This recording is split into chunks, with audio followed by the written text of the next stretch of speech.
गति शक्ति हमारे देश के लिए एक ऐसा नेशनल इंफ्रास्ट्रक्चर मास्टर प्लान होगा जो होलिस्टिक इंफ्रास्ट्रक्चर की नींव रखेगा, हमारी इकोनॉमी को एक इंटीग्रेटेड और होलिस्टिक पाथवे देगा।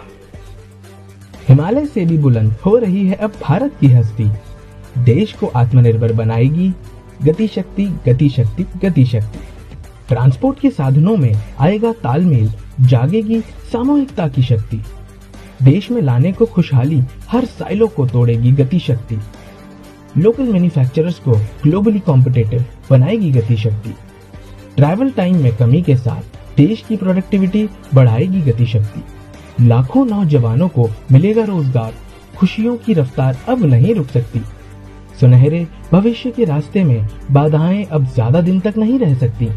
होगा नव निर्माण, चमकेगा देश बनकर नई आर्थिक शक्ति। अमृत काल में भारत के कायाकल्प का आधार बनेगी गति शक्ति। हेलो दोस्तों, जैसे कि अभी आपने ये वीडियो देखी है गति शक्ति मास्टर प्लान के बारे में, तो आपका डाउट ये क्लियर हो गया होगा कि गति शक्ति मास्टर प्लान आखिर में है क्या। तो अभी क्या हुआ है कि जो हमारे प्राइम मिनिस्टर नरेंद्र मोदी, उन्होंने अभी हाल ही में इस मास्टर प्लान को लॉन्च किया है 13 अक्टूबर 2021 को। ठीक है, इसकी जो अनाउंसमेंट थी, ये ऐसा नहीं कि इसको डायरेक्ट ही लॉन्च कर दिया गया है, नहीं, इसकी पहले अनाउंसमेंट की थी 15 अगस्त 2021 को। प्राइम मिनिस्टर नरेंद्र मोदी ने इसकी अनाउंसमेंट की थी और अभी ये लॉन्च किया है। ठीक है, तो मेनली हमने इस मास्टर प्लान को बनाया क्यों है, ठीक है, इसकी क्या जरूरत पड़ गई थी इसको बनाने के लिए, क्योंकि हमारी कंट्री में वैसे ही बड़े सारे प्लान बनते आ रहे हैं। ठीक है, लेकिन अभी फिर से एक और मास्टर प्लान बना दिया। ठीक है, लेकिन अगर आप इसका ओवरव्यू देखोगे ना, तो आपको वाकई में फील होगा कि हाँ, हमारी कंट्री को अभी इस मास्टर प्लान की जरूरत थी और आगे भी होगी। ठीक है, लेकिन अब बात यह है कि मास्टर प्लान अच्छे से एप्लीकेबल होगा कि नहीं, गवर्नमेंट अच्छे से अप्लाई करेगी कि नहीं करेगी। ठीक है, इसके सारे डिपार्टमेंट अच्छे से कोऑर्डिनेट करके काम कर पाएंगे कि नहीं कर पाएंगे, ये अभी इसके अंदर क्या है, ये चैलेंजेस हैं जो कि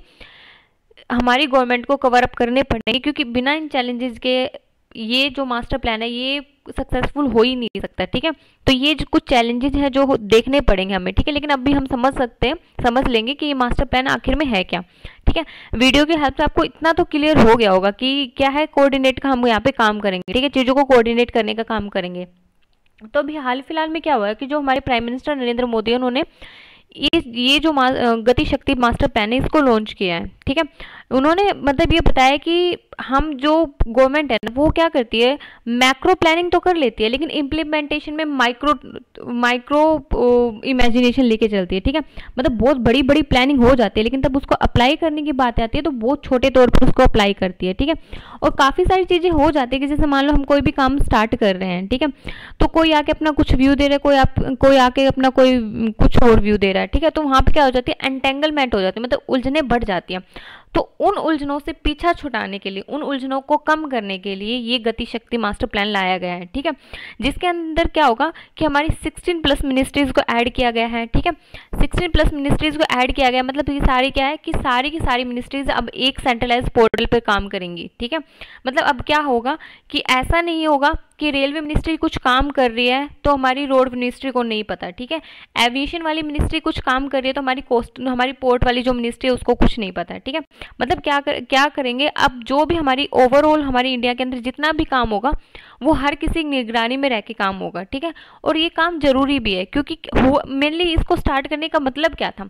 अभी देखो एक एग्जाम्पल हम लेते हैं, जैसे मान लो अभी कोई रोड बना है। ठीक है, रोड हमारा पूरा बन चुका है। ठीक है, अभी रोड बना है, अभी रोड को बने सिर्फ 2 महीने हुए थे। ठीक है, उसके बाद हमारी वाटर मिनिस्ट्री को याद आता, ओ हमने पाइपलाइन तो हमने बिछाई नहीं है, तो अभी हमें पाइपलाइन बिछानी पड़ेगी। ठीक है, फिर जो हमारी ये डिपार्टमेंट है उनको याद आता है कि ओ हमें तो ऑप्टिकल फाइबर भी बिछाने थे। ठीक है, तो अब उनको याद आएगा कि हमें ऑप्टिकल फाइबर भी बिछाने हैं। वो अब क्या करेंगे, वापस रोड को तोड़ेंगे। ठीक है, फिर वो पानी वाली लाइनें बिछेंगी, पानी वाली लाइनें बिछने के बाद फिर से रोड बनेगा, लेकिन फिर अब याद आएगा ओ ऑप्टिकल फाइबर तो फिर से रह गई। अब क्या करेंगे, रोड को फिर से तोड़ेंगे, फिर से ऑप्टिकल फाइबर बिछाएंगे, फिर से रोड को ठीक करेंगे। ठीक है, तो ऐसे करके मतलब हो क्या रहा है, ये कहाँ पे कमी आ रही है, कोऑर्डिनेशन की कमी आ रही है। क्यों, क्योंकि टाइम भी कंज्यूम हो रहा है। ठीक है, पैसे भी कंज्यूम हो रहे हैं, लेकिन इसका बेनिफिट क्या निकल के आ रहा है? कोई बेनिफिट नहीं निकल के आ रहा। तो इन सारी जो प्रॉब्लम थी, इन सारी प्रॉब्लम को ओवरकम करने के लिए सारी की सारी मिनिस्ट्री को एक डिपार्टमेंट, एक अम्ब्रेला के अंदर ला के रख दिया गया है, ठीक है, कि अब आप जो भी काम करोगे, ठीक है, मान लो अब रोडवे, जो हमारी रोडवे मिनिस्ट्री है उसको एक रोड बनाना है, ठीक है, तो जहाँ पे भी, जिस जगह पे भी रोड बनाना है, वो सारी की सारी इन्फॉर्मेशन सारी मिनिस्ट्रीज के पास में जाएगी, ठीक है, चाहे जिस मिनिस्ट्री को ऑप्टिकल फाइबर वहाँ पे बिछानी है उसके पास भी जाएगी, जिसको वहाँ पे पाइपलाइन बिछानी है उसके पास भी जाएगी, ठीक है। तो उन लोगों को पता होगा कि अब हमें यहाँ पे पाइपलाइन बिछानी है तो हमें बिछा देनी चाहिए, क्योंकि उसके बाद यहाँ पे रोड बन जाएगा, ठीक है। तो ये जो उलझने चलती आ रही थी, ठीक है, इन चीज़ों को कम करने के लिए ये शक्ति मास्टर प्लान लाया गया है, क्योंकि अब तक क्या हो रहा था कि different department work with different attitude, मतलब हर डिपार्टमेंट काम कर रहा था लेकिन वो क्लियरिटी नहीं थी, क्लियरेंस नहीं थी उनके अंडर में ये, ठीक है। फिर मिनिस्ट्री, ठीक है, फिर जो उन कामों को जो करा रहे हैं ब्यूरोक्रेट जो करा रहे हैं, ठीक है, हर ब्यूरोक्रेट का अलग अलग डिपार्टमेंट होता है, उनके बीच में भी बहुत सारी उलझने थी, मतलब उनको भी वो भी अपना जो डाटा वो अच्छे से शेयर नहीं कर पा रहे थे। लेकिन अब क्या होगा कि जो सारा का सारा डाटा वो एक सेंट्रलाइज पोर्टल पे आ जाएगा, जहाँ पे आपको सारा का सारा अपना डाटा लाकर रख देना है, जिस मिनिस्ट्री को जिस डाटे की जरूरत होगी वो डाटा वहाँ से उठा लिया जाएगा और फिर उसके अकॉर्डिंग में काम किया जाएगा, ठीक है। अगर हम आगे बात करें तो जो ये हमारा गति शक्ति मास्टर प्लान है, ये जियो मैपिंग के बेस पे काम करेगा, ठीक है। जियो मैपिंग आप समझ के, जो जैसे मैंने आपको अभी समझाया था कि एक सेंट्रलाइज होगा, अगर किसी को रोड बनाना तो उस रोड की जितनी भी इंफॉर्मेशन है वो हर मिनिस्ट्री के पास होगी, मतलब हमारे ऑल ओवर इंडिया में हर मिनिस्ट्री को वो चीज़ पता होगी कि कौन सा स्टेट में कहाँ पे क्या कुछ बन रहा है, ठीक है, और रियल टाइम में बेस पे काम करेगा, ठीक है। और इसमें क्या किया, हमारे जो 3 मिनिस्ट्रीज को इसके अंदर ला के रख दिया है, मतलब आप ये बोल सकते हो कि ये अम्ब्रेला की तरह काम करेगा, ठीक है, जिसके अंदर बहुत सारी चीज़ें कवर हो गई हैं, ठीक है, और वो जरूरी भी थी उन चीज़ों को कवर करना। क्यों? क्योंकि अब हमें वर्क इन प्रोग्रेस में काम नहीं करना, अब हमें वर्क इन पीस में काम करना है। मतलब अब हमें ये नहीं बताना कि हमने इतने रोड बना दिए, ठीक है।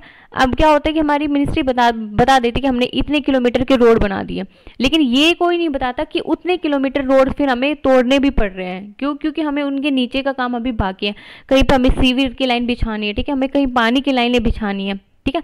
तो ये सारे काम अभी भी बाकी हैं। तो हमें प्रोग्रेस नहीं देखनी है, हमें ये देखना कि शांति से काम कितना हुआ है, प्रॉपर काम हमारा कितना हुआ है, ठीक है।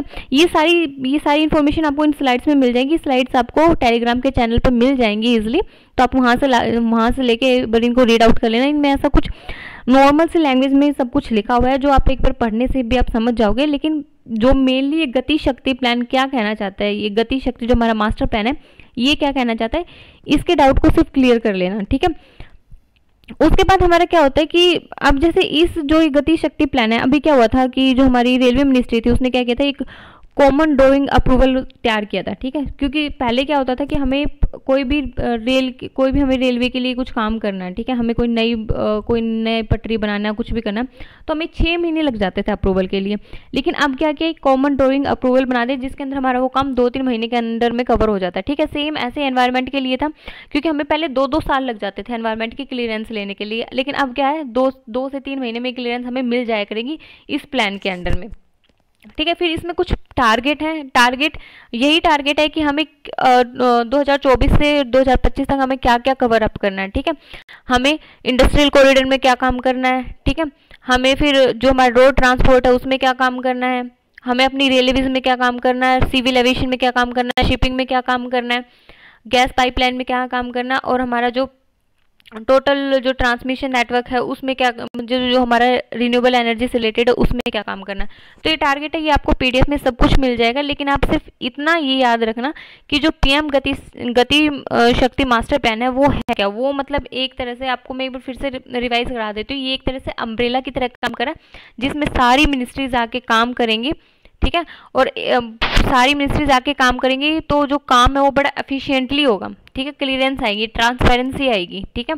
उनका जो जितना भी जो डाटा है वो सेंट्रलाइज में बेस होगा। अगर सेंट्रलाइज बेस्ड डाटा होगा तो सब कुछ काम बड़े अच्छे से होगा, ठीक है। तो इंडस्ट्रीज आएंगी तो क्या होगा, एम्प्लॉयमेंट इंक्रीज होंगे, तो आपका ये आप ये इसका इनडायरेक्ट भी ये इम्पैक्ट देख सकते हो कि एम्प्लॉयमेंट में भी इंक्रीमेंट होगा, ठीक है। तो जो कि हमारे आजकल के अनएम्प्लॉयड लोगों के लिए बहुत ज़्यादा जरूरी है, क्योंकि आप लोगों को पता है कि हमारी कंट्री के अंदर कितनी बेरोजगारी है और जॉब की कितनी ज़रूरत है, ठीक है। तो ये मास्टर प्लान आप इसको इसलिए बोल सकते हो कि इसने हर एंगल से चीज़ों को देखने की कोशिश की है, और आई होप कि मास्टर प्लान अच्छे से काम भी करे, हमारी कंट्री की जो प्रोडक्टिविटी है उसके ऊपर काम करे, ठीक है। हमारे जो देश है उसको एक अच्छे रास्ते की तरफ लेके जाए। ये सब कुछ था इस मास्टर प्लान के बारे में, ठीक है। Thank you so much.